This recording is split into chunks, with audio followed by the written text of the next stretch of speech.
Kilat News Updates. Mga balita ngayon, 539 na biktima ng EJK nag-apply bilang participating victims sa ICC trial laban kay dating Pangulong Duterte. Rollback sa diesel at kerosene ipatutupad ngayong linggo.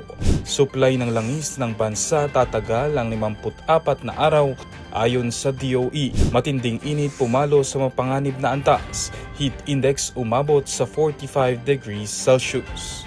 Ako po si Cesar Soriano para ihatid ang mga nangunang balita sa buong kapuluan ngayon. Umabot sa 539 na kaanak ng mga umano'y biktima ng extrajudicial killings ang formal na nagsumite ng aplikasyon bilang participating victims sa kaso laban kay dating Pangulong Rodrigo Duterte sa International Criminal Court o ICC.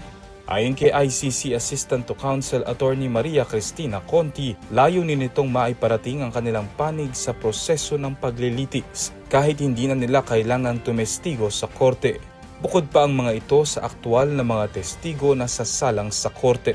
Inaasahan namang magsisimula ang paglilitis bago matapos ang taon at ayon kay Conti, maaari ring bigyan ng ICC si Duterte ng ilang konsiderasyon gaya ng pagdalo sa pagdinig sa pamamagitan ng video call.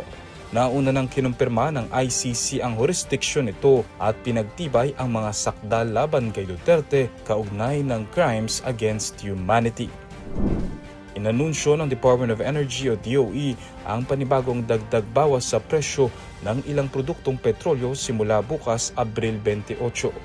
Sa pinakahuling advisory, may bawas singil na 12 pesos and 94 centavos sa kada litro ng diesel at 15 pesos and 71 centavos naman ang itatapya sa kada litro ng kerosene.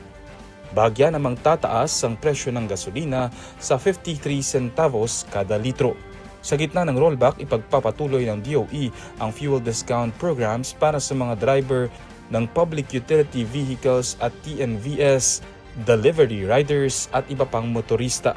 Samantala, batay sa pinakahuling inventaryo noong Abril 24, aabot sa halos 54 na araw ang supply ng gasolina at diesel. Mahigit 168 na araw naman ang kerosene, halos 71 na araw ang jet fuel, higit 67 na araw ang fuel oil at nasa 38 na araw ang LPG. Ayon sa DOE, nananatiling stable ang inventaryo ng mga produktong petrolyo sa bansa. Pumalo sa mapanganib na antas ang heat index sa 10 lugar sa bansa ngayong araw. Ayon sa Philippine Atmospheric, Geophysical and Astronomical Services Administration o PAGASA. Pinakamataas ang naitala sa Dumangas, Iloilo na umabot sa 45 degrees Celsius, habang 42 degrees Celsius hanggang 44 degrees Celsius naman sa ilang bahagi ng Cavite, Iloilo City, Negros Occidental, Eastern Samar, Zambales, Bulacan, Occidental Mindoro at Palawa.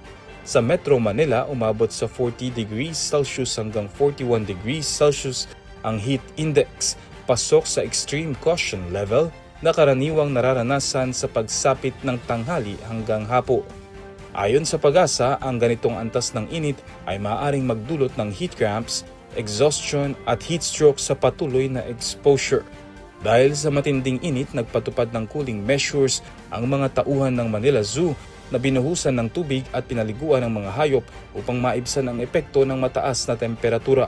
Pinapayuhan ang publiko na uminom ng sapat na tubig at iwasan ang matagal na pagbibilad sa araw.